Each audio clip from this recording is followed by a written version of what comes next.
sports betting advice for a monthly membership of 10, 20, or 15. So make sure you check out B3 Picks and also check out his channel, Not Another Boxing Channel, B3.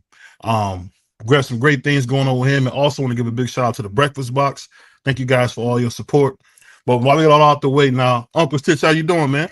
Oh, I'm doing well, man. Been blessed. Been traveling from one side of the country to the other, and hitting the road again to San Diego. So I ain't complaining, man. I consider it a blessing. How you guys doing? Doing well. So you being in Times Square, man, what was it like working with Devin Haney? I know you didn't work with all the best. What was it like working with Devin Haney this time? Well, I'd worked with Devin before, and we're from Oakland, so it was nice in there, wrapping his hands and kind of talking and all that. But yeah, he's a good kid, man. And Bill, he's a horse of a different color, but I can see him and know exactly what they're doing because I've worked with father son combinations, I think 4 or 5 times. So, but no, Devin's a cool kid, though, man. I know you know the Bay Area, so you done seen Bill before. Yeah, yeah, yeah, yeah, yeah, yeah, yeah. I know That'll be you a in the Bay difference. Area, brother. So I know you when you seen Bill, you said, "Oh, that's I know him. That was my old neighbor." Oh yeah, yeah. I always say, man, if these guys got problems, they got a lot of problems. As long as they ain't mine, I don't care what they do. You know, So, but that's part of the program. It's I understand. And my job is there, and the only job is just take care of Devin, and that's what I told Devin is, I'm only here for you. So he understands that. So that being said, man, what was it like being in an event in the middle of Times Square? I'm sure you've been there before, but to see a boxing match in the middle of Times Square had to be amazing. What was that Yeah, like, huh? well, I've been all over the world, done a lot of great events, and been to a lot of different events. This one was a little chaotic. It was a little disorganized, to be honest. And but the attempt was there, and just to be part of that history and just chalk up another one, I'll consider it that way. But yeah, it was cool. Being in New York and Times Square, that's always mega big. The event wasn't, I guess, as people say, it wasn't as exciting as they expected it to be. Yeah, for sure. But I will say this, man. There's a fighter out there, and I was wondering, have you ever had a chance to work with Emiliano Vargas yet? No, no, but I worked with his father when he fought Shane Mosley. But the kids are from Vegas, Okay. and so I've seen them, throughout their whole career. And this kid has a lot going for him. Not only is he well spoken in English and Spanish, he's a good looking kid, and he can fight. And then he has a history of his father. So he's like Nico Ali, but they both have the same characteristics, and they both have big names to fall back on. Yeah, and also that being said, man, when you see how boxing's going with the new player on in the world with Turkey, man, how does that make you feel about all these around the world events now going to Dubai and coming home and what is that? I know your passport's probably full, man. Yeah, it's pretty much full. When I first got this one, I added 10 more pages because I had to. But that's the new generation of boxing now is involves a lot of social media. Mhm. And that's how it's been recognized overseas. But you talk about Turk, it'd be nice. He spent a lot of money on a lot of programs and just a very selected small group of people, big names, right? But Yeah, if he wants to do something big and he has the money to play with, why not start with an insurance plan or start building up pension plans and just health and safety education, bring that to the table instead of just promoting big fights. see So that's why I call you Uncle Stitch, man, because you always gonna tell the truth, man, when you don't got to. yeah, well, you have to. I mean, it's just truth can't hurt you. Well, it can to get you fired. That's what happened with the UFC, but best thing ever happened. But no, it's the truth. It's just call it constructive criticism. If you're going to get in a game that you're not familiar with, and same with Dana White. Let's talk about it. I knew Dana before the UFC. He brought me in. There was Mhm. only 12 members, so Dana was always saying that he was in boxing, but I never saw him work a fight. And the same with Turk, he doesn't really understand the backbone of boxing and the backbone is these young fighters that are working to become world champions. And I know they're trying to uh, change the Muhammad Ali Reform Act bill Hmm. and make it possible where their organization could create their own world champions. So there's no controversy there. Yeah, I mean, if you know Dana White is Dana White, man. We know about how he was to you in the past, but a crook is a crook, man. No matter how you dress him up. Yeah, well, no, I'm not even saying he's a crook. I'm just saying, No, no, I'm not saying either. and but is he boxing astute? No, I don't think so. Is Turk boxing astute? I don't think so. But if they do want to come forward, at least get good people working with them that understand the game and understand the fighters. And that's so important. Is you can't do shows without these young guys that are up and coming. Don't just feed the big boys that already have enough money to feed themselves. Let's work with the ones in the bottom that create these guys that are coming up. Yeah, I know my man. This is my brother from what is he? What do you call it? Middle Georgia. This guy named Dub Watson. Big name is Mark Hill.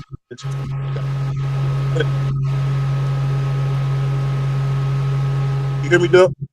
Can y'all hear me? You got some feedback. Somebody got some Somebody got noise. some feedback. It sounds like he's way out in the boonies. Uh huh. You hear me, Dub? All right, testing, 1, 2, 3. Do I You sound better? good? That You Georgia good? Mike. About that, Yeah, we in the country around here, Sound so better. the internet ain't always the best. But first things first, man. Shout out to possibly the greatest cut man of all time, man. I just gotta. I don't know if I've ever asked you this. I know I done had a couple talks with you before, but how did you end up becoming a cut man? Well, that's you got to read my book or see my documentary. No, but no, actually, the documentary, believe it or not, that we're talking about it now. We finished it 3 weeks ago, and Michael B. Jordan's in it, and he signed off. And now they're talking about film festivals and all that stuff.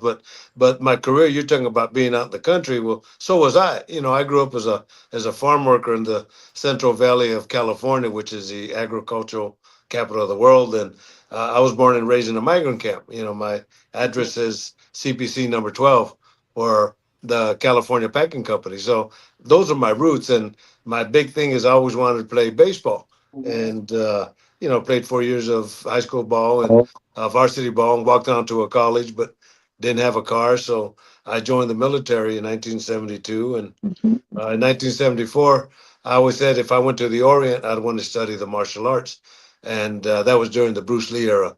So I went. They put me in Thailand. I didn't even know what Thailand was, and I saw my first Muay Thai fight, and that got me going. And I trained that whole year and got into boxing, and that's how I met Andre Ward and opened up a school of kickboxing. And I was a trainer before I was a cut man, but I had to learn to be a cut man because fighters in kickboxing were getting cut with elbows and knees and all that. So I made the move to Vegas 30 years ago, bro, just to follow my dreams, and here I am talking to you guys.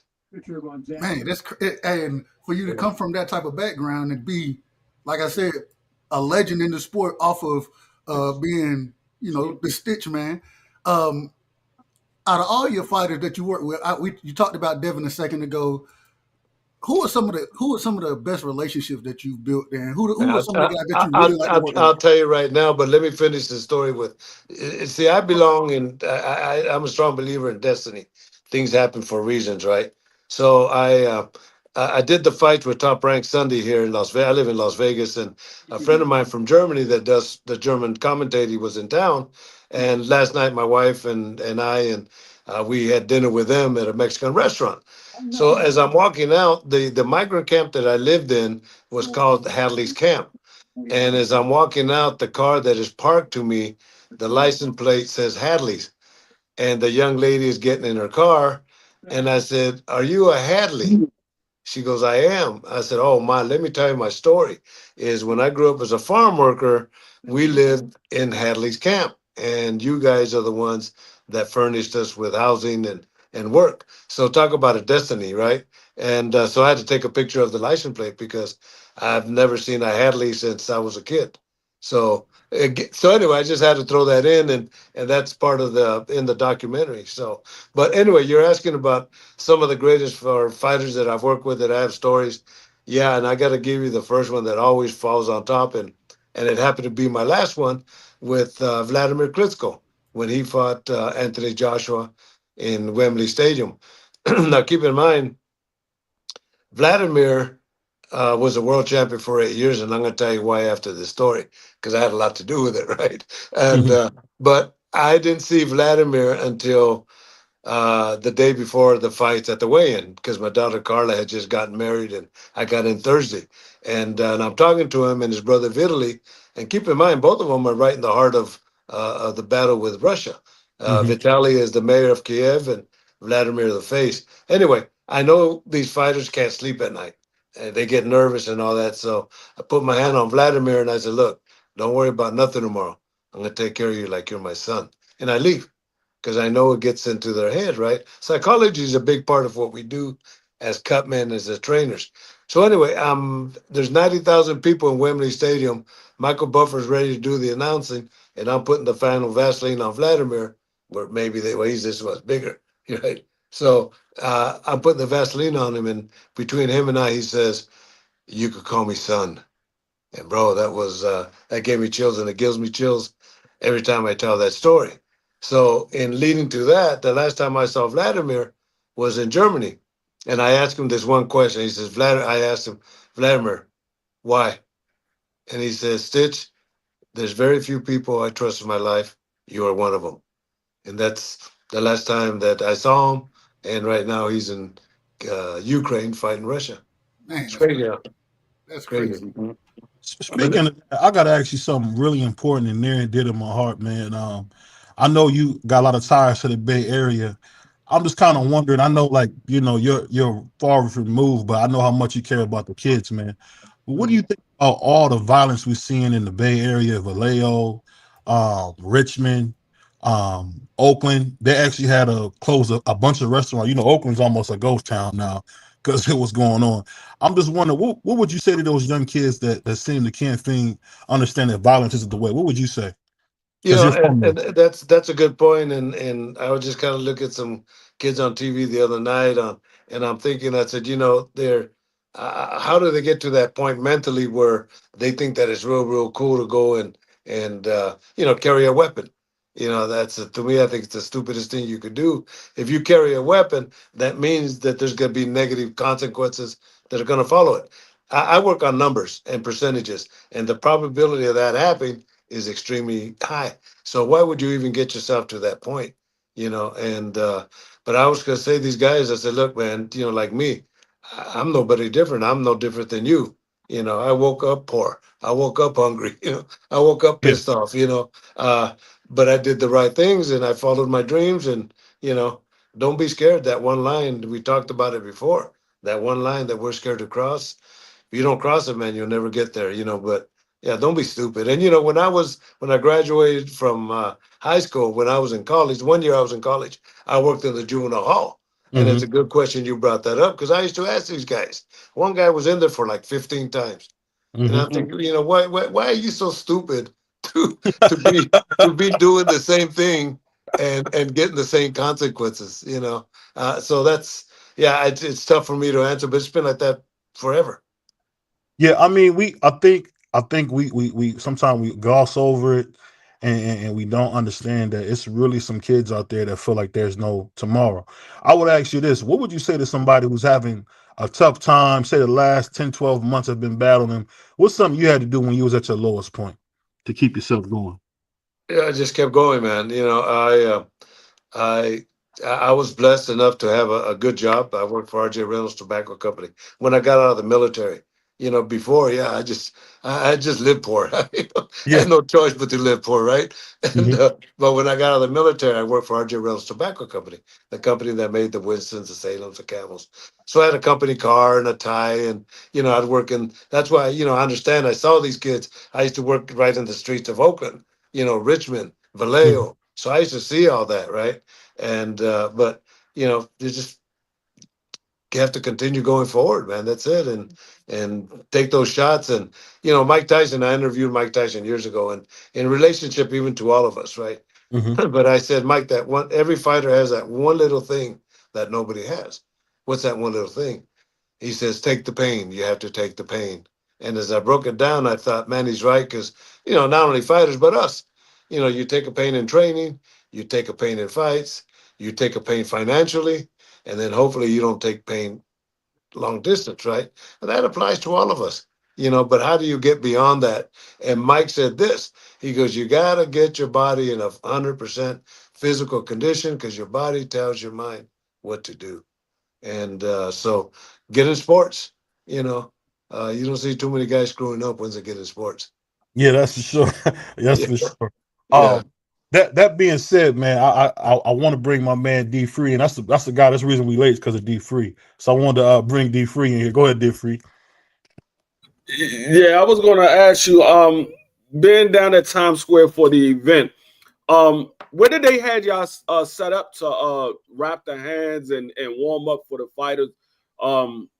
Did they have a special room for y'all? Or was y'all in a yeah. conference room at the hotel?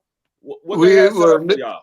yeah, we literally, and the thing about it, the communications were at their lowest that I've seen in any promotion. Mm, And they had us, the dressing rooms were 2 blocks away in a hotel. Uh, but we all had our own rooms, right? Which is Hmm. fine. But I guess when it was time for us to fight, is Devin went in one car with one of the New York State Athletic Commission members, and then the team followed in a SUV behind him. So that was a little bit different. But yeah, and then even after the fights, we have to go back to the dressing rooms 2 blocks away, and some guys go to the fights and other guys didn't. So, excuse me. At that point, it was real confusing. yeah. Mm-hmm. Um, how, we saw what happened in the fight with Devin Haney. Did you think he was had some lingering effects from what the layoff and the fight that he had with Rolly because of his movement? We didn't see Devin move around the ring as much as he did in that fight. Do you think that You, had you something know, to do with it? yeah, that's a good question, but I never look at that. I never take that route. My whole route when I'm working, like I said, is to take care of Devin. So my whole focus is literally on his face, and I'm looking at the fight round by round, not I do look at it round by round and I see who's winning, right? And then remind me to tell you the story with Vladimir, how I made him a champ for 8 years. But no, my whole concentration was his face, but I knew that he was winning pretty convincingly. So Yeah, he beat yeah, that yeah, I guy to don't, death. Man. I you know know, people give him his credit though, Unc, but he beat yeah, that well, guy to death, man. you're always gonna get that in boxing. There's the yin and the yang, and that's why I Mm-hmm. say I don't get involved in none of that shit, bro.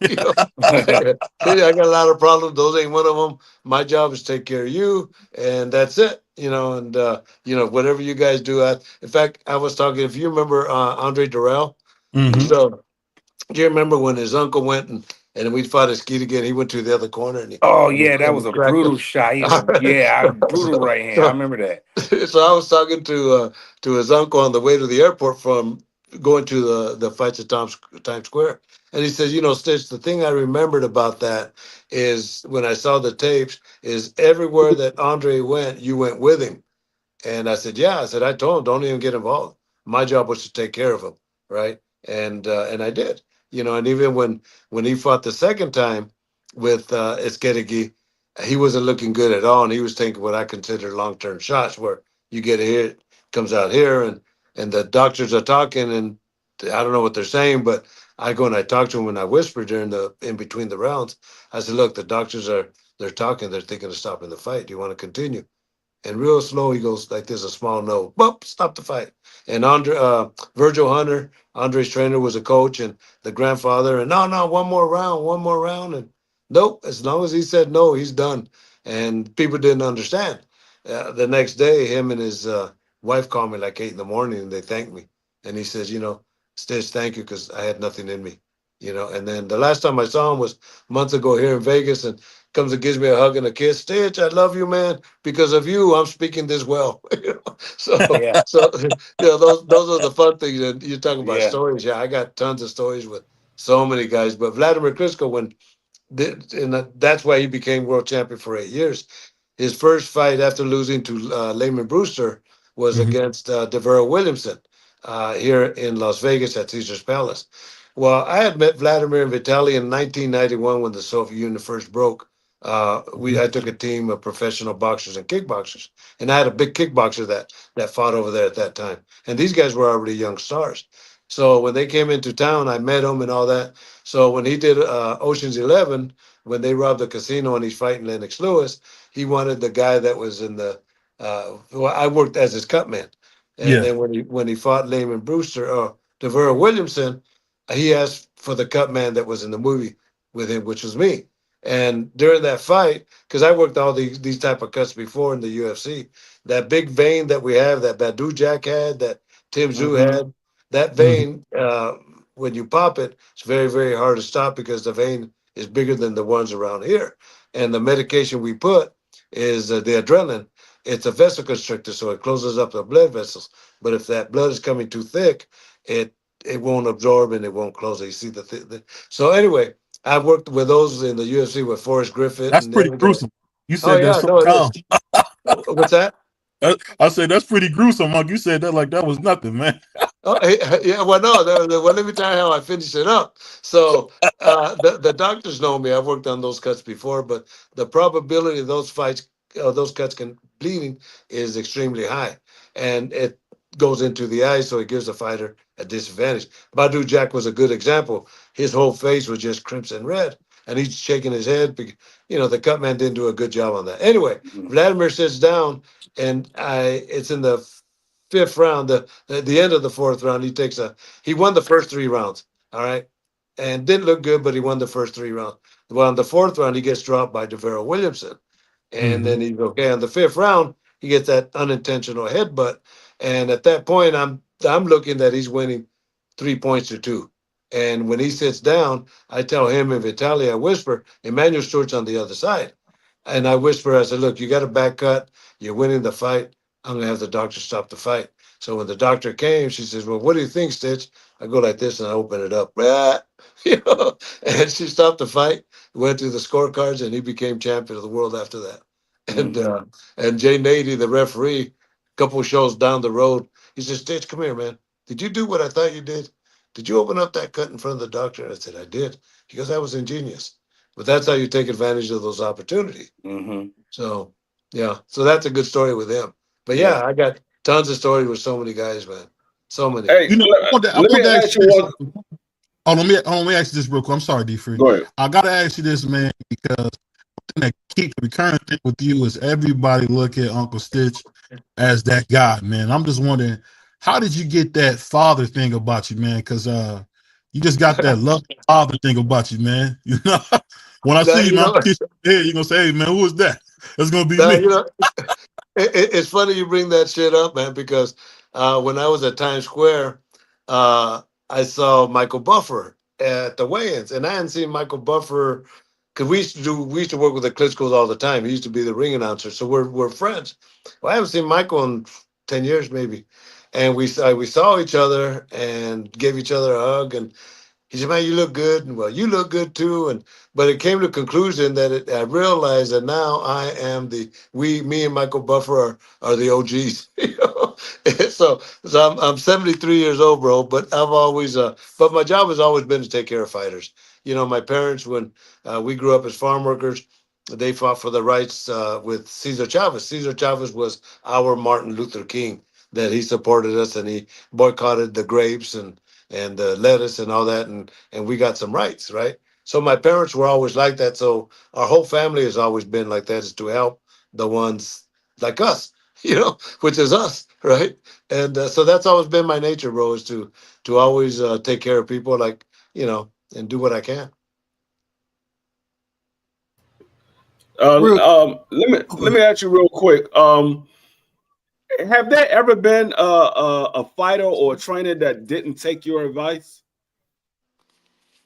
No, it's it's funny. I don't give advice a lot. but when I do, there's a lot of truth to it, right? So last month I did dirty boxing in Miami. It's a new sport where you could just boxing, but you could hold and you could punch, and then you could even throw an elbow, right? John Jones from the UFC is one of the owners, and but one of the main event was Joel Romero, which is a UFC world champion, all that, and he fought, and like I say, he didn't win this 3 round fight. He, in my opinion, didn't win the first 3 rounds. So he sits down. I'm working on him, and the only thing I said is, "You got to get more aggressive." Más agresivo in Spanish, and left it at that. So he ended up winning by a knockout. So he has a real popular podcast that I did a week after that, and he asked me, he says, "Do you remember what you told me in the third round?" I said, "Yes, I told you to get aggressive." So see, he remembered that, right? And yeah, so when I tell guys, if I tell you something, it's the truth, man. You know, and so Caleb Plant when he fought, I think Benavides, it was a tough fight, right? and the the father and the coach were thinking of stopping it. They're talking amongst themselves, and I get in the ring and I tell Caleb, "Look, man, they're thinking of stopping the fight." And I know it's 11 going into the 12th round. I want him to go out in glory. I said, "Look, man, stay off the ropes," and he did, and with the decision, and we got the respectability. So yeah, they're my babies, bro. I take care of them. I always say they're modern day gladiators. All these guys, modern day gladiators, but deep inside, they're all babies, and that's my job is to take care of the baby. I ain't mad at it. Uh, I gotta ask. So my brother D, he's asking about the double stack hand wraps and the glove tempering. And so we had a lot of conversation if open it, how fighters can open their hands up with the gloves and those type of things. As far as those and the wraps, with you being a professional and you do like you said, wrapping Devin hands and probably a lot of other fighters' hands, Yeah. what advantage does it give as far as the wrapping goes first, and then what's your thoughts on the whole glove tempering thing? Yeah, good question, man. And I'll give you the glove tampering. Like, what are you talking about? In what position? What would you talk about? So Glove. so people would say they are like before the fight they may need the gloves or kind of try to move the padding around in the glove, that type of thing, Yeah, or allow themselves more extension in the hands to open the gloves wider. Just as far as tempering goes, those type of things. yeah. I know what you're doing. I see guys do it, and I saw it do it over the weekend. It's bullshit, bro. There's a lot of it's like well that yeah. One thing I do appreciate is skinning. All right, when they get it and they pull it down as much as you can. The moving and all that. It there's no benefit, but in skinning, if it's possible, yeah. Because okay, let's say. Uh, you're a 147 pounder and you're wearing a 10-ounce glove. All right. Well, so is the same guy that's 240 pounds. He's weighing a 10-ounce glove. So if that glove fits him, it's going to be a little bit bigger for you. So if there's any extra skin on the glove itself, I have no problem in bringing it down and making it tough. Because if you're going to knock somebody out, you're going to knock somebody out. All right. Now let's talk about stacking. On the stacking, I know I'm authority on this because Las Vegas allows it because of me. And what happened is when Triple G fought Canelo, Triple G's team filed a complaint that Canelo was stacking, which is gauze and tape and gauze and tape. So Tom Loeffler, the manager for Triple G, called me. We're all friends. I knew Triple G is part of the Klitschko team. And Tom asked me what I thought about stacking. And I said, it's bullshit. So the only reason you wrap a fighter's hands is that they don't break them. That's it. If you're going to knock you out, you're going to knock you out. So it just happened to be that the head of the athletic commission here, Bob Bennett in Nevada, asked me the same question. I said, it's bullshit. So he came into one of the gyms one day and he brought a hand specialist. So I brought the commissioner's hands one way, and then the other way conventional and stacking, and they didn't feel that much of a difference. I said, no, there's not. You use the same amount of tape, the same amount of gauze. As long as it requires 1 inch behind the knuckles and down. However you want to do it, everybody has their own formula. So I did the same thing to the physician, the surgeon that works on hands, and he didn't feel that much of a difference. And he says, "No, it's a great rap, but no difference." And yeah. So anyway, now Nevada uses it because of education. Keep in mind, a lot of these guys that make these type of rules are not really in the game and don't really fully understand it. And then there's a lot of guys like us. None of us have to be certified I to like be how you called said pros. that, up. You said y'all not in the game, make it real. Yeah. Hey, one thing about Uncle Stitch, man, he gonna keep it real. Well, you have to, man. Listen, Say it, hey, say it it's again. not fair. I don't think they heard you in the back. I don't think they heard What you in the back. Say it again, man. what did I say? About the guys not in the game trying to make the rules. Oh yeah. That's it. There's there a lot of guys are appointed by the governor, and they don't understand the rules. Even if you go at, I'll let you guys do your homework, man. You guys go out there and ask a guy that's a cut man. Ask him what the adrenaline chloride 1000 does. That's the medication, right? And I explained it to you what I did with Klitschko. It's a vasoconstrictor. But if that guy tells you it's a coagulant, and probably 8 out of 10 will, he's full of shit. He don't know the game, right? It's a vasoconstrictor. It's not coagulant. Avatine and thrombin are coagulants, and when you coagulate the blood, you coagulate. But once you get hit with that, it takes the clot off and it starts bleeding again. When you close the blood vessels, when you get hit, they stay closed. So, little education there, bro. I just want to ask you. I want to bring my man Crush, the legend, in. Uncle, I don't know if you ever spoke to him. This is the angriest man on YouTube, man. Go ahead, Crush. What up?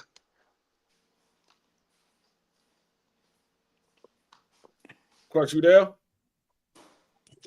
I think he might have fell down the steps. That's crazy. Go ahead, Price. I know you got something for Uncle Stitch. Go ahead, Price. Yes. Welcome to the show, Uncle Stitch. Yes, sir.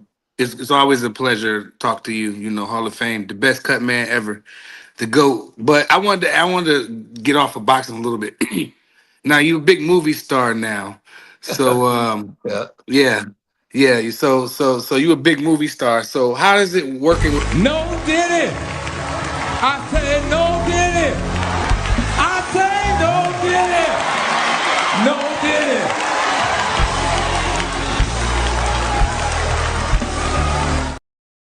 Why? Dude, haven't got to I had that to do level it. I yet. could.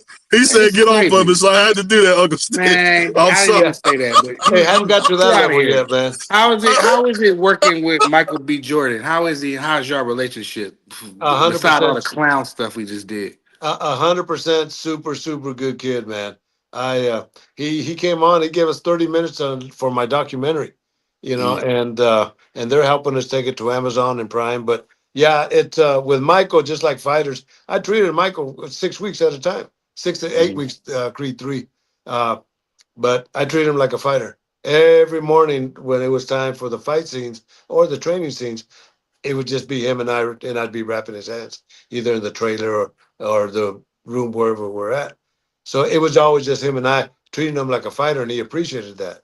And but it was super, man. And in the second movie, I'm wrapping his hands and I'm telling him how proud I am of him and Ryan Coogler and Tessa and Bill Capel was the director for Creed 2. And he says, Stitch, he goes, we went from being actors to writers, producers, and directors. He says, I'm directing Creed 3 and you're with me as long as you want. I said, my man. Nice. So yeah, but a Nice. super good kid, man, and a good athlete, So but it's cool because in the first Creed movie, my name in the script, my name was Marcel.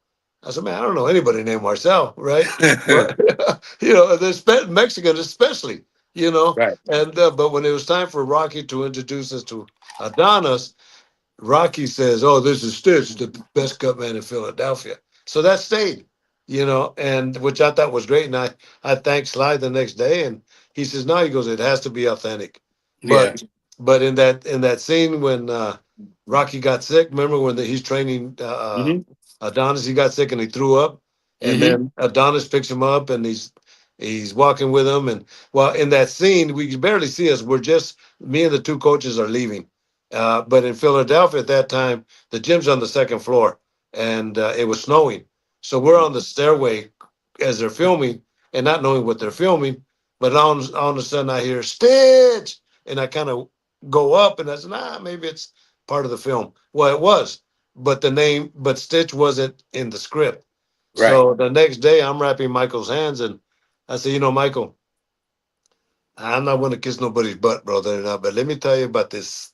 When I heard Stitch and why it's so important, I said, that my job is to take care of you, right? And in the movie, we had just left, and Rocky got sick. So the first thing that popped into your mind was call for me, Stitch.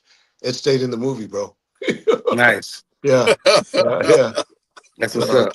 yeah, so great. I'm honored. I mean, it blows my mind, and to say why, why me? But and that's what I told Stallone. I said, man, I can't sleep, at nights. I'm here with you and Michael B. Jordan and Tessa and Ryan Coogler, and he puts his hand on me. He says, hey, man, you're here because you earned it.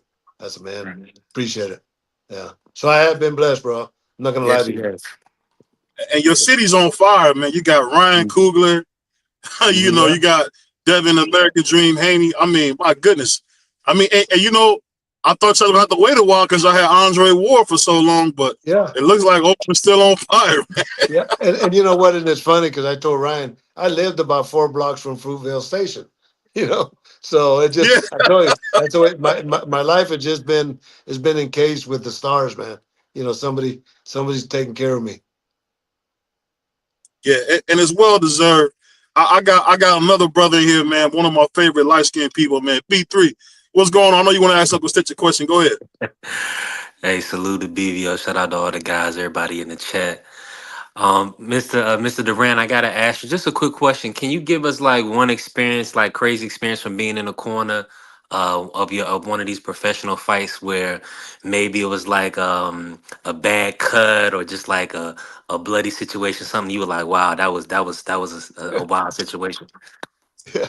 Oh yeah, I've had plenty of those, bro. I've had, but Marvin, yeah, Marvin Niesman. When this was when I was with the UFC, he took a knee from Vitor Belfort, and he ended up with a cut like Mm. this, big old guy, actually more like this. And Joe Rogan said it looked like a filleted fish.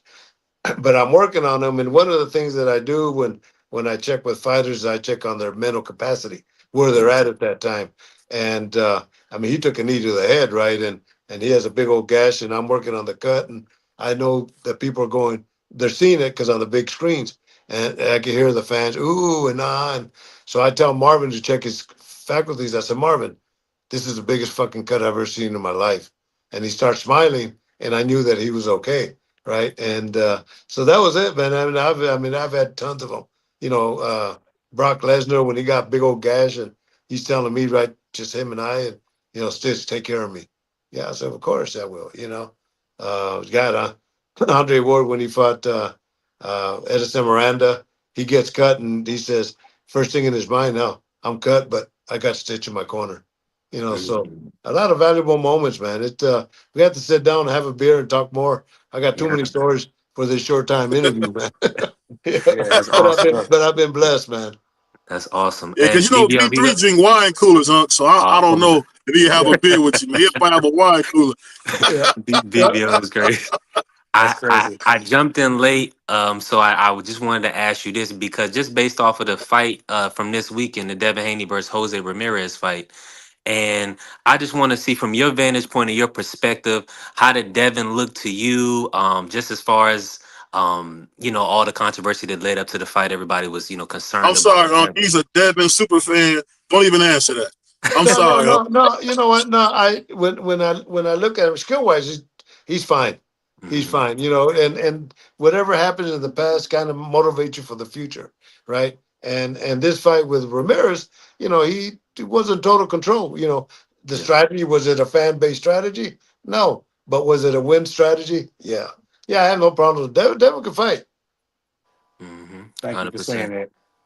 100%. Appreciate you, Mr. Duran. Yes, sir. yeah. Hey, and you see, and that's why I love you, because you're gonna keep it real. Shout out to B3 for getting to hear about Devin Haney from my Uncle Stitch, man, because he Mhm. loved Devin Haney, man. If he could, he would be Devin Spit Bucket, man. So Now, Hey, I'm well, glad you now, gave him a little hey, love, man. maybe That's we'll make that. cold. That's Maybe, cold. maybe we'll make that happen one of these days, huh? Yeah, hey, man. Ain't nothing wrong with hey, that. Hey, you'll get paid. Don't Yeah, say you that, get paid. He'll cry, man. Don't say that. I don't want no tears on his cheeks. Don't. That's right. Okay, I'm just kidding. I'm just kidding. you I know it's want to funny. start He crying. BVO jealous now. He wish he would have offered you to do that for Emiliano Vargas. Have you ever worked Nah. Emiliano's corner? No, no, no, You haven't worked Emiliano yet. In the no. future, it's coming. It's Yeah, coming. yeah. No, he's coming along. He's a good kid, man.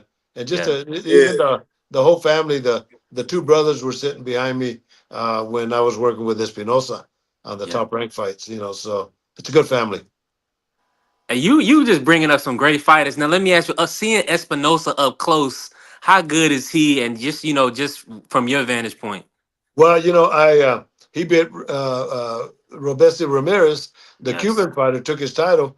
I was working with him, but I was laughing in the dressing room because I went because when he beat Robesi, when he got dropped, I didn't think he was going to get up. I thought he was out cold. He got up and just resurrected, and he ended up beating Robesi. But I go and I congratulate him, and I remember, and I told him when I first saw him when he wanted me to work with him that he had says, "I'll be seeing you soon." That another we'll be working together, and it was good. So I went to his room at the MJM the night before to do a test run on his wraps, and he loved them. And course, at the end, he gave me a nice hug and thank you. But it's good. It's fun working with these type of guys. I'll tell you what, man. I can't speak enough about you, Unc, because what you're doing is a labor of love, and I think the most important thing in life is, man, what you do for others, and I'm sure you embody that, man. Like Yeah. taking care of people, man. That can't be easy, man, because it's always people have agendas and want to do something for themselves, but I got to give it to you, Unc. You super selfless, man. That's a beautiful thing, man. That's a beautiful thing, man. I really love that. Well, my job is that's my job, right? Is take care of people. But as nature goes, it just being a human being, I'm following the footsteps of my parents, man. That's the way they were, and that's the way my brothers and sisters are, and that's everybody. As a matter of fact, I told you I grew up in a migrant camp, right? So when we do the screening, the premiere back home, it's going to be January or July the 12th. It's going to be my special guest will be my family, of course, my brothers and sisters, but also there's about 20 of us. We're 60, 70, and 80 that grew up in the migrant camp together. They're coming in as my special guests because we're all family, So, we all bit the grapes of wrath together, bro, and we never Yeah, forgot each other. Yeah. Stitch, I gotta ask you you, where's wild your boy. Huh? documentary being shown at? Where's the documentary being shown at? Well, I was just saying, Michael B just signed off 3 weeks ago, and the Creed management team are helping us taking it to. Well, they have direct contact with Amazon and direct, and but I got other people that are talking about Netflix and all that, and people are talking about film festivals, and so I got to see how they want to operate it and how to maximize it. But I saw it with my family uh, here at home 3 weeks ago, and my kids and my grandkids, and yeah, they all give it a thumbs up, and we had tears, and we had laughter, and it's a great story because if I could do it, anybody could do a story. Man, Yeah, that's a beautiful thing. how I'm gonna, go ahead, go ahead. Let me ask this last question, then I'm gonna let Doug finish this out. What is it like being a grandfather, man? You done You took know, care of the kids. You done had countless sons. Now, what's it like being a grandfather? Well, I'll tell you what, I almost didn't do the show because my little grandson just came in and we're taking care of him right now. My daughter called me. She works for the Raiders, and they have a training session from today. So she asked if she could drop Nico off. Hey man, it's for, everything I do for them. You see, I'm not high on expenses, and I have watches that give it to me free because they're my sponsors, And but everything I do, especially when I do a big show, it goes to all my. I'll give my kids, a piece of it, and then yeah, share my love with my grandkids. But yeah, they're here, man, and it's everything is family for me. I, Yeah, that's I beautiful, man. Go go ahead. ahead. But going off of that point, with you, with them doing a documentary of your life, you know what I'm saying? The legacy you're leaving for your grandkids, your kids, and I don't know if you can exactly put it into words, but what kind of I know it make you feel happy, but can you explain the excitement and the happiness that it brings to you to leave this type of legacy and to kind of show them how to make it out of a tough situation and then have a documentary made about you later in life? Oh yeah, it's it's yeah, you're right. I mean, it's a blessing, and once we saw it as a family, my son-in-law is real good. He does a lot of my social media.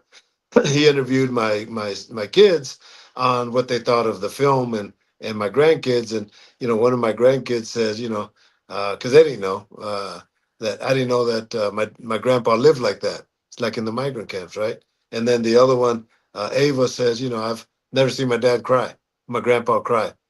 So yeah, that's those are special moments for me to say I've been blessed uh, to have the family that I have and the support that I have. And, like I say, when I die, I want to die broke, bro, because I want my family to have everything. you know, I want them to, yeah, You sound so. like a married man, man. I want to get like you, Unc. I want to get henpecked like that. I got to get like you, man. Oh I got hell! to get like you, man. I was telling my wife last night. Actually, I said, if you were to pull all your clothes out of the 4 closets that we have, they'd all be empty because I only got about this much space. You know what it's like, huh? You guys know what Oh it's like. Yeah, yeah. I'm looking shit. And then well, I gotta go. They got Macy's sale today, and but it's all right. She earned those stripes, and for me, it's a blessing. And as you see my fights, especially like Top Rank, you'll notice on the back of my collar, it says Planada. Planada's the name of my little town. It's like, well, when I grew up, it was like 1,500 people, all Mexicans, all farm workers. But it's not the world to know what Planada is. It was for them to know that I'm thinking about them. So yeah, that's how I live my life, man. and I gotta just say this, man. We don't get to talk to giants too often, man, but Yeah, you're definitely a giant as a man. Forget the boxer because I think the thing I'm learning, man, when you get a chance to be around great guys like you, man, it only makes you a better man. When you can hear somebody put their family first, because I'll be honest, I'm young and married, and I don't always do the right thing, so it's always good to get a good example of how things should go. So I yeah. So appreciate you. bro, I tell kids it's so much easier being right than wrong, and so much you'll learn through life. But let me give you another example of why I always respond to calls like this. Why I always do things is you remember Randall Cunningham, who's quarterback for the Philadelphia Eagles. Absolutely. Randall's Okay, Randall. Cunningham. Yeah, and anyway, he's from Vegas, right? He went to school here and all that, but he's a pastor. But Hmm. anyway, before I moved to Vegas, it's been 30 years ago. When we had a kickboxing show here, and after the fights, and I was Jacob. I wasn't even Stitch, bro. After the fights, we're talking to Randall Cunningham, me and my 3 brothers, and I'm still Jacob. I'm not even Stitch, and we're talking to Randall Cunningham, and he's already a big star, right? This guy comes up and interrupts us, says, "Hey, Randall, come here, man." He goes, let me introduce you to these guys." He says, he goes, "Hold on." He goes, "Let me finish talking to these guys." Bro, I never felt so important in my life, man. That he gave me that little moment. That he gave me that moment. And he's a pastor here, and I've done this story hundreds of times in interviews. And my brother says you ought to go to his church and tell him. I said, "Nah, I'm going to run into him organically, and I'm going to say, look, man, you just reinforce that this is the way you want to treat people with respect." So yeah, pass that on, man. Everybody should be like that. Amazing. Hey, well, you're embodying it, so it's just a pleasure to have the opportunity to rock with you. So I appreciate you. Much love. No, of course, man. And this is what I enjoy doing is barbershop talk. And I'll go by the gyms. I'll go to my Mayweather's gym and Bones Adams gym and Salas's and Top Rank, and I'll just go over there and shoot the shit with the guys, man. And talk, fun, Hey, have fun. hey, So Hey, I would you spent my life. saying it real quick? So Rolly Romero, he just started training with Ishmael Salas. Looked fantastic against Ron Garcia. What do you think that Ishmael brought more to Rolly's game in that Well, fight? let me give you a deep insight. I've known Rolly since he was about 5 years old, and his father, and they just came back from Cuba, and exiles, right? And his dad, he's a friend of mine now, Rolando. He's a smoker. I've always been a smoker, but he'd go to the gym, and he was a great amateur fighter. But he'd go to the gym smoking, and he would be sparring with these guys and beat the crap out of them. Very, very heavy puncher. Terry Norris, he cut him in preparation for a fight. They had to cancel the fight. So Rolly got that kind of power from his father. But I was talking to his father the other day, and you're right. Rolly, before he went to Salas, wasn't, and I've known him forever. I love this kid. Didn't have the discipline, and he would just rely everything on power. But his dad started getting on him and focusing on him, and telling him, he was telling me, he told him how to move his head. And then Salas came in, and they put in a game plan together and made Rolly a different person. And I told his father he had tears in his eyes the other Monday when I was at Top Rank Gym. I'm talking to him, and he was so proud that he had tears in his eyes. And but they made a difference, and Rolly's life just changed forever. And such a good as a good kid, man. And so a lot of respect to him. Yeah, I love Rolly, man. He remind me of Elmer Fudd when he talked. That's why I love Rolly, man. Yeah. He's funny. He's funny. Yeah, you're right. Yeah, I'm gonna let him know Yeah, he that, got man. that funny Elmer Fudd talk, Yeah, yeah. I'll like let him why know. all the I said, hey, Rolly, I did a podcast, bro, and this guy said he loves you, man. Said he's number one fan, and he loves the way you talk like Elmer Fudd. Yeah. I'll let him know. Yeah.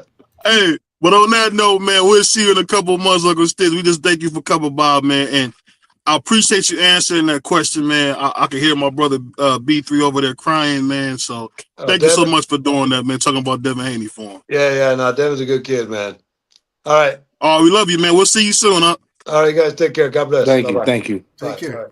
All right. Hey, man, that All was right. great, man. That was great. Good interview. Hey, B3, why did you do it? I knew you would do it. Ask about Devin Haney. Salute to you, man. Salute to my brother B3, man. I knew that was coming, man. I knew that was coming. But I ain't mad as at you it. guys know, we trying to put on big shows for you guys, man. We doing it big. We the People's Network, Sports Talk Network, man. Get ready. Dub right side is like TD Jakes. He about to put on a mega fest on Friday, man. So get ready, man. He about to put on a 24-hour show. Like I said, it's gonna be girls twerking. People, my man B3 gonna be up there rapping. We're gonna be seeing Pride show all his watches. I mean, D Free might even show the heat on the camera, man. So we gonna have some fun, man. Make sure y'all follow my brother Clarence McLean, my favorite brother. No, he's not Muslim, but he does sell bean pies. He does sell final calls, but he's not Now Muslim. why didn't you So why didn't you tell the people that you gonna be on the grill cooking up some chicharron and with some salsa? Yeah, you might go ahead and put a whole pig out there on the cook a whole hey, pig. I'll put it like this: when Emiliano stops Devin, the American Dream Haney, former undisputed champion, I'm gonna have a sombrero on, and me and you gonna roast the pig together. How about that? But again, I want Hey, to, like I said, I He gotta out of show order. love to Smoke, He show out love of to me. order. Shout he out to out of order Clarence, big time. man. I appreciate you, Clarence. You always show a lot of support. People see you, they say, man, who is this guy, man? He's not a Muslim, but that's my guy for bean pies, oils, lighters, whatever you need, man. T-shirts. Go by the No Duck Zone podcast, man. Check him out. Shout out to my man Picasso, man, the Daywalker. Shout out to Quee. Shout out to T Hill, the chairman. Shout out to D-Ray. D-Ray, where's my money? You owe me my money, D-Ray. I need my money, D-Ray. But that's all I got. What you got for us, guys? Shout out TD Sports, the scholar. Shout out Scholar, man. Shout out Uh, Wild Sports Betting. Yeah. Shout yeah. out Josh Sanders. Everybody who came through, man. Much love and Appreciate y'all. appreciation. Smash the And like on the way out, please. I will be doing a late night live tonight at 11:15. We will be talking NFL at 11:15. So How about them Cowboys? Free? How about them Cowboys? I don't know what's up with them cowgirls. I don't know what's up with them cowgirls. Hey, when George Pickens in I, the end zone on y'all, you ain't gonna be saying You you gonna know stop. exactly what's going on. We got, I but don't know we got the Washington Wizard football team. We got the Philadelphia Pigeons up here. Mm. The Cleveland well, they're the world Turtles. champions, man. They're the The world Cle- champions, man. So we gotta stop the We cap. We like the talking about hate. the We world appreciate the champions. hate. We appreciate the hate. The Cowboys ain't win since the 1900s, so they've been He waiting. said the So 1900. Man, you out of order, man. they It's technically the truth, but you still out of order. ain't win since the Shout 1900s. out, So shout out to Wise Sports Betting, and like I yeah, said, shout out to one of our new sponsors, man. B3 Picks. If you want to get your picks, man, tap in with B3. He's on all social media. We're gonna get the video together. I don't know what happened. B3, man, he sent me a video that was janky, but we're gonna get it together, man. This how we do it. The Sports Talk Network. We're not gonna say no longer or we're gonna say mighty. We're gonna say we the People's Network. And as you see, man, we got Crush in the morning, we got BVO at 8, we got Thomas from the Bronx when he feel like working. That brother lazy, man. Y'all know how Puerto Ricans are. He like to that's sleep crazy. and sweep. That's what he like to do, That's man. And crazy. don't forget my little brother, Just Ask Juan, is coming up. Don't forget about my other guy, West Indian Mark, out there cutting sugarcane all day, giving you the best. I think it's Democracy 101, man. Make sure y'all check him out. And we on fire, y'all. So, man, I just want to give some love to everybody. Give us love, man. And again, shout out to my man Clarence. I need my oils, and I do need a couple white teas, man. Mm. Don't ask me for what, but like they used doing Keenan and Kel, I need 5 white teas, and I need some oils, man. And we out here, y'all. Peace. Peace. Peace.